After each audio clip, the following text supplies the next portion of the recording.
Büyük Zap suyundaki o korkunç hezimetin ardından Abbasi ihtilalinin o siyah sancakları sadece askeri bir zaferi müjdelemiyor, aynı zamanda tarihte eşine az rastlanır, amansız bir intikamın da ateşini yakıyordu. Yeni kurulan hanedan, geçmişin tüm izlerini, Emevi soyunun o koca çınarına ait tek bir yaprağı, tek bir nefesi bile yeryüzünde bırakmamaya yeminliydi. Başkent Şam'ın o bir zamanlar cihanın kalbi gibi atan ihtişamlı sokaklarına artık ölümün o soğuk, ağır ve kanlı sessizliği çökmüştü. Emevi sarayının o mermer koridorlarında yankılanan kılıç ve feryat sesleri bir devrin kapanışını en acımasız ve en karanlık şekilde ilan ediyordu. İşte o kanlı şölenin ortasında, ölüm mangalarının elinden son anda, adeta ilahi bir yardımla kurtulan genç bir şehzade vardı, 1. Abdurrahman. Henüz 20'li yaşlarının çok başındaydı. Gözlerinin önünde koskoca bir imparatorluk yerle yeksan olmuş, ataları, kardeşleri ve o görkemli geçmişi kılıçtan geçirilmişti. Şam'ın o zifiri karanlık sokaklarından kaçarken, arkasında sadece yanıp kül olmuş bir tahtı değil, aynı zamanda yeryüzünün en kudretli unvanlarını da bırakıyordu. Fırat Nehri'nin o karanlık ve tehlikeli sularına dalarak Abbasi atlılarının o amansız takibinden kıl payı kurtulduğunda artık o ihtişamlı Emevi hanedanının veliahtı değil, yurtsuz, kimsesiz ve peşinde mutlak ölüm olan yalnız bir kaçaktı. Bu destansı kaçışın psikolojisi, hayatta kalmaya çalışan sıradan bir insanın duyduğu korkunun çok ötesindeydi. Dünyanın en kudretli saraylarında, ipekler ve altınlar içinde doğup büyümüş, geleceğin cihan yöneticisi olarak özenle yetiştirilmiş bir insanın, sadece saatler içinde her şeye hükmeden bir sultandan, köşe bucak saklanan bir sürgüne dönüşmesinin o akıl almaz manevi yüküydü bu. Abdurrahman, Fırat'ın o dondurucu sularından ıslak kıyafetleriyle çıkıp da uçsuz bucaksız, bilinmez çöllere doğru o ilk çaresiz adımını attığında, kalbini parçalayan o devasa acıyı ve kaybetmişlik hissini benzersiz bir tevekkül ile bastırmak zorundaydı. Zira o dondurucu gecede sadece kendi canını değil, 89 yıllık koca bir medeniyetin, yıkılmış bir hanedanın yeryüzündeki o son, o en titrek umut ışığını da tek başına kendi omuzlarında taşıyordu. Fırat Nehri'nin o karanlık sularından ardında bıraktığı koca bir enkazla çıkıp da batıya, meçhule doğru attığı o ilk adımlar, aslında insanlık tarihinin en uzun, en meşakkatli ve en yalnız sürgünlerinden birinin başlangıcıydı. Şam sarayının o altın sırmalı ipeklerine, serin avlularına ve el pençe divan duran hizmetkarlarına alışmış olan o narin şehzade bedeni, artık uçsuz bucaksız çöllerin kavurucu güneşiyle, acımasız kum fırtınalarıyla ve kemiklerine kadar işleyen o dondurucu gece ayazlarıyla sınanıyordu. Genç Abdurrahman için Irak'tan Mısır'a, oradan da Kuzey Afrika'nın o derinliklerine uzanan bu yolculuk, sadece mekanların değiştiği fiziki bir kaçış değil, aynı zamanda kibri, dünyevi bağları ve şatafatı geride bırakarak ruhunu saflaştırdığı, koca bir imparatorluk varisinden çelik gibi bir iradeye dönüştüğü o muazzam ve kahredici bir çilehaneydi. Yıllar süren bu amansız yolculuk boyunca en büyük düşmanı sadece çölün susuzluğu ya da yaban hayvanları değildi. Onun asıl savaşı her adımda, her vahada ve her kerpiç köyde nefesini ensesinde hissettiği Abbasi casuslarıylaydı.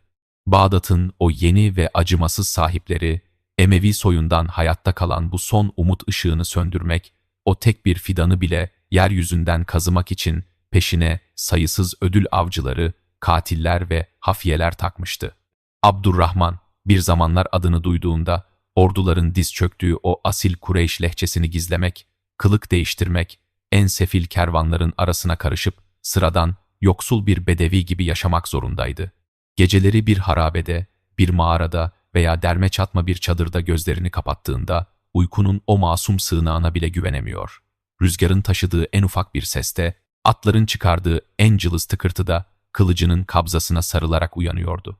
Sürgünün o ağır psikolojisi, insanı ya tamamen delirtip pes ettirecek kadar karanlık ya da içindeki o ilahi cevheri ortaya çıkarıp onu bir kartala dönüştürecek kadar keskindi. O, ikincisini seçti. Mısır topraklarını aşıp da İfrikiye'ye, bugünkü Kuzey Afrika'nın o derin ve karmaşık coğrafyasına ulaştığında durum beklediği gibi umut verici değildi. Buralar, Şam'dan çok uzak olmasına rağmen hala tehlikelerle, yerel beylerin bitmek bilmeyen ihanetleriyle ve Abbasi valilerinin rüşvet ağlarıyla örülüydü. Defalarca ihanete uğradı, defalarca tuzağa düşürüldü ve defalarca ölümün o soğuk nefesini yüzünde hissetti.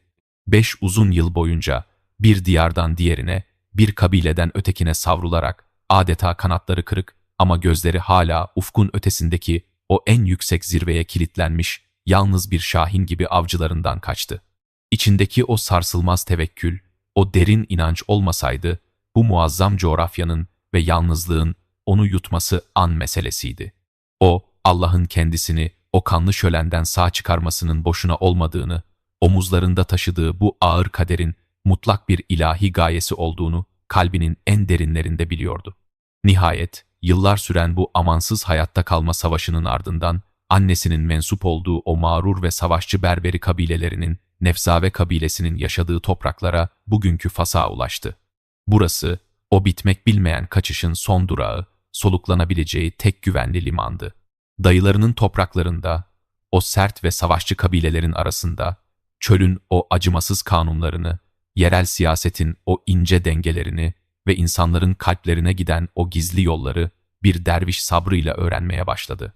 Artık o, Şam'ın şatafatlı saraylarında yetişmiş toy bir şehzade değil, acıyla, korkuyla, açlıkla ve ihanetle yoğrularak pişmiş, sabrın ve siyasetin tüm inceliklerini çölün o amansız mektebinde öğrenmiş kusursuz bir lider namzediydi.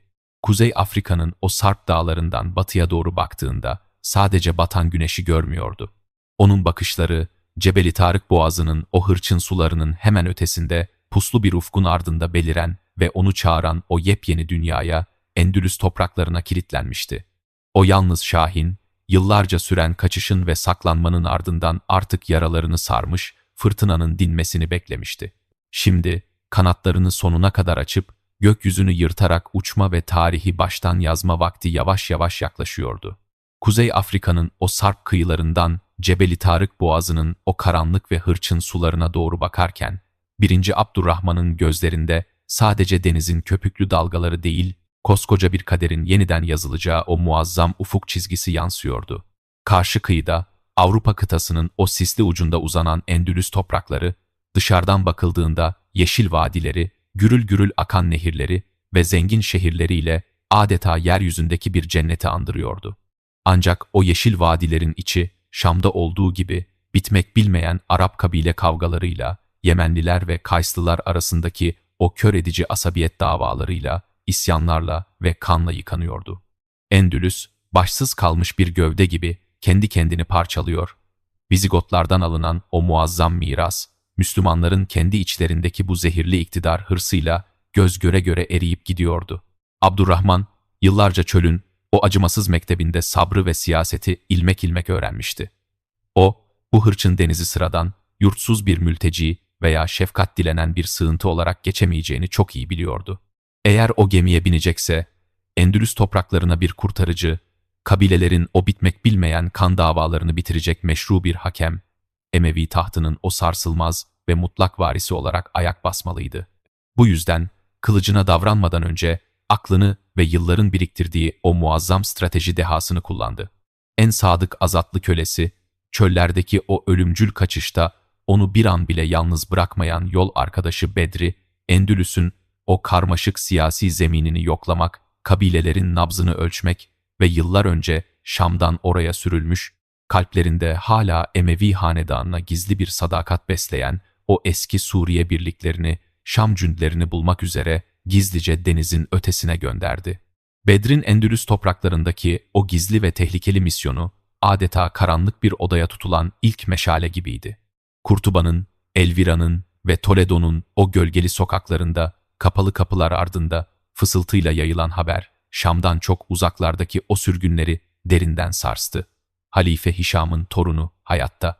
O kanlı şölenden kurtulan Kureyş'in şahini denizin hemen karşısında sizden gelecek tek bir işareti bekliyor. Bu haber, kabile kavgalarından bıkmış, liyakatsiz valilerin zulmünden usanmış ve Şam'daki o ihtişamlı günlerin hasretini çeken Suriyeli askerler ile Emevi mevalileri arasında dalga dalga yayıldı. Abbasi ihtilaliyle yurtsuz kaldıklarını hisseden bu büyük kalabalık için Abdurrahman, göklerin onlara gönderdiği son bir kurtuluş ipi, yıkılan çınarı yeniden yeşertecek tek ilahi tohumdu. Çok geçmeden Gizli mektuplar, bağlılık yeminleri ve sadakat nişaneleri denizi aşarak Afrika kıyılarına, o yalnız Şahin'in ellerine ulaştı. Zaman, mekan ve kader artık o büyük buluşma için kusursuz bir şekilde hizalanmıştı. Geri dönüşü olmayan o muazzam an gelip çattığında, 1. Abdurrahman, tarihin o ağır yükünü omuzlarına alarak Afrika kıyılarından o küçük tekneye adımını attı. Yelkenler rüzgarla dolup da boğazın o hırçın dalgalarını yararak ilerlerken, arkasında kanla, acıyla ve yıllar süren korkuyla yoğrulmuş karanlık bir geçmişi bırakıyordu.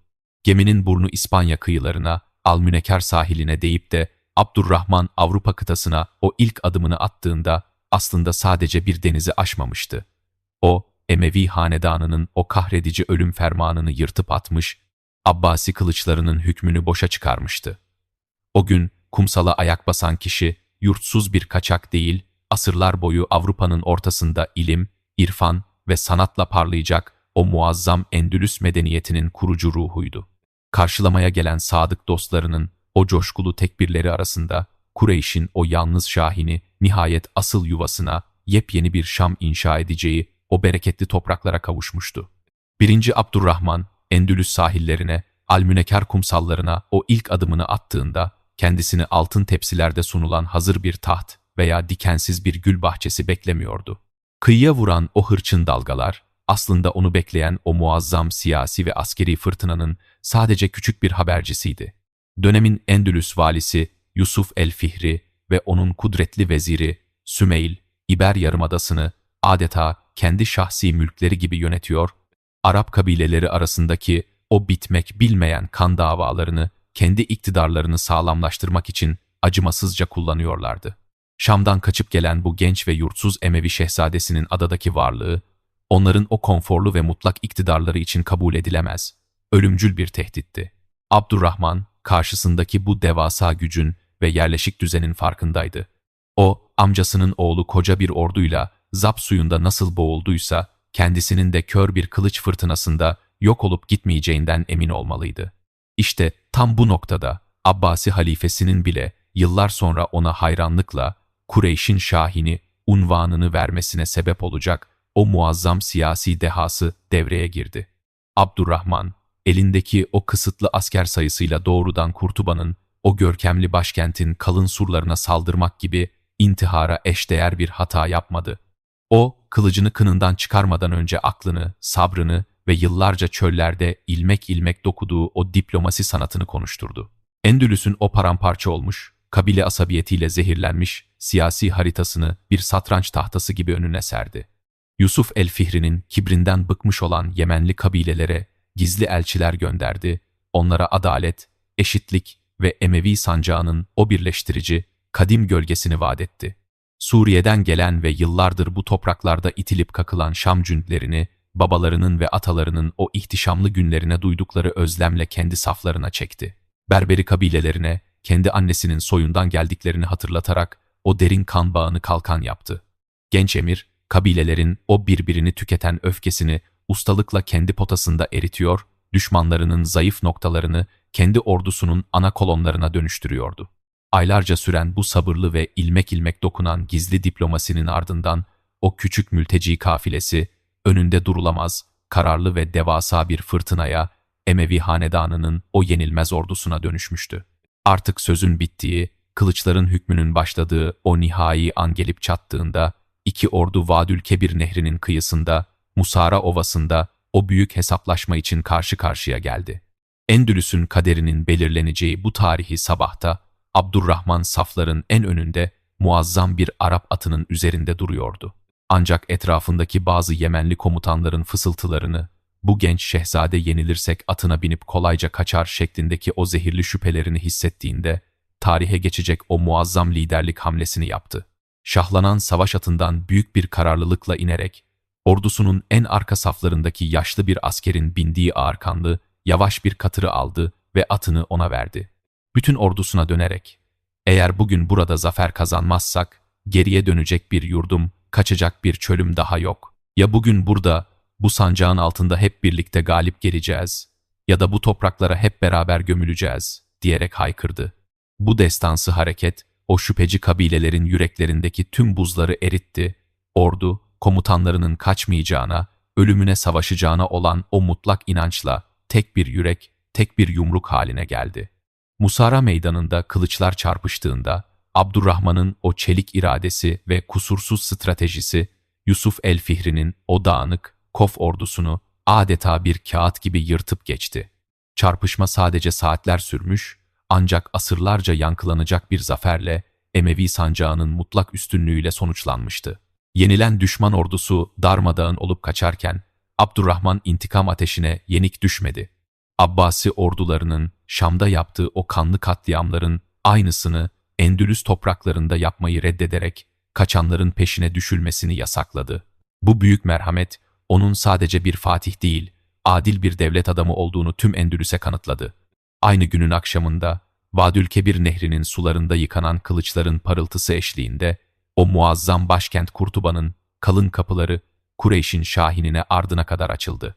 Şam'da kökünden sökülüp yakılan o ulu Emevi çınarı, kandan ve ateşten geçerek geldiği bu topraklarda ebedi bir bağımsızlık ilanıyla küllerinden yeniden doğmuş, Avrupa kıtasının ortasına en derin, en sarsılmaz köklerini salmıştı. Kılıçların o soğuk ve acımasız şakırtısı susup da Endülüs topraklarında siyasi birlik nihayet sağlandığında 1. Abdurrahman sadece askeri bir deha olmadığını, aynı zamanda asırlar ötesini görebilen muazzam bir medeniyet kurucusu olduğunu tüm dünyaya kanıtladı. O, yalnızca kılıçla, kanla ve korkuyla kurulan tahtların tıpkı Şam'da olduğu gibi gün gelip büyük bir fırtınada yıkılmaya mahkum olduğunu en acı tecrübelerle öğrenmişti. Bu yüzden Endülüs'ün o bereketli topraklarında devleti kılıcın keskin ucuyla değil, adaletin, ilmin, irfanın ve sanatın o sarsılmaz temelleri üzerine inşa etmeye karar verdi. Savaş meydanlarının o kanlı tozları yerini, alimlerin mürekkebine, mimarların pergel seslerine ve şairlerin o zarif divanlarına bıraktı. Kureyş'in şahini, Avrupa'nın en batı ucunda, karanlık çağların o zifiri karanlığına inat, yeryüzünü aydınlatacak devasa bir meşale yakıyordu. Başkent Kurtuba, sıradan bir idari merkez olmaktan çıkıp, Abdurrahman'ın kalbinde taşıdığı o kayıp Şam hasretinin yeniden diriltilen bir hatıranın ete kemiğe bürünmüş hali oldu. Şehrin sokaklarına kilometrelerce uzaktan su kemerleriyle tatlı sular getirildi, yollar taşlarla döşendi, Avrupa'nın hiçbir şehrinde hayal dahi edilemeyen hastaneler, kütüphaneler ve umumi hamamlar inşa edildi. Abdurrahman, doğunun o eşsiz zenginliğini, tarım kültürünü ve bitki çeşitliliğini bu yeni topraklara taşıdı. Şam'dan getirdiği fidanlarla Kurtuba dışında kurduğu muazzam ruhafe bahçelerine, kendi sürgünlüğünü ve yalnızlığını hatırlatan o meşhur tek hurma ağacını kendi elleriyle dikti. O ağaca bakarak yazdığı şiirler, aslında koca bir imparatorluğun yıkıntılarından kaçıp gelen bir yetimin toprağa ne kadar sıkı tutunduğunun ve vatan hasretini nasıl ulu bir medeniyete dönüştürdüğünün en hüzünlü, en manevi kanıtıydı. Ancak bu yeni ve aydınlık dönemin o küllerinden doğuşun en muazzam, en kalıcı simgesi, şüphesiz temelleri bizzat 1. Abdurrahman tarafından atılan o efsanevi Kurtuba Camii oldu. Bu eşsiz mabet sadece ibadet edilen 4 duvardan ibaret değildi. O, İslam'ın zarafetini, hoşgörüsünü ve mimari dehasını Avrupa'nın tam kalbine nakşeden sarsılmaz bir mühürdü. Birbirini sonsuzluğa doğru tekrar eden o meşhur kırmızı beyaz kemerleri, içeriye giren herkesi dünyevi dertlerinden arındıran o uhrevi dinginliği ve aydınlığı ile Kurtuba Camii adeta yeryüzüne inmiş ilahi bir bahçe gibiydi. Avrupa'nın geri kalanı o yüzyıllarda cehaletin, Engizisyon'un ve karanlığın pençesinde kıvranırken Kurtuba sokakları geceleri kandillerle aydınlatılıyor, farklı inançlardan bilginler aynı kütüphanelerde omuz omuza çalışıyor, tıp, felsefe ve astronomi bu topraklarda altın çağını yaşıyordu. Fırat'ın o karanlık sularından çıkıp da uçsuz bucaksız çölleri aşan, ihanetlerin ve ölüm mangalarının arasından süzülüp Avrupa'ya ulaşan o yalnız şehzade sadece kendi canını kurtarmamıştı. O sürgünün, o devasa acının ve sabrın meyvesi olarak asırlar boyunca insanlığa ışık saçacak, hoşgörüsüyle efsaneleşecek ve İslam'ın en zarif yüzü olacak o muazzam Endülüs medeniyetini inşa etmişti. Şam'da kökünden sökülüp yakıldığını sandıkları o koca ulu çınar, Kureyş'in şahininin ellerinde, İber Yarımadası'nın o bereketli topraklarında yeniden hem de bu kez kılıçtan çok kalemle Savaştan çok ilimle filizlenmişti. İslam tarihinin bu en hüzünlü ama bir o kadar da en destansı sayfası, kanla başlayan bir yok oluşun, nasıl asırlar sürecek aydınlık bir medeniyet inşasına dönüştüğünün o eşsiz hikayesi olarak tarihin o altın sayfalarındaki yerini sonsuza dek almıştı.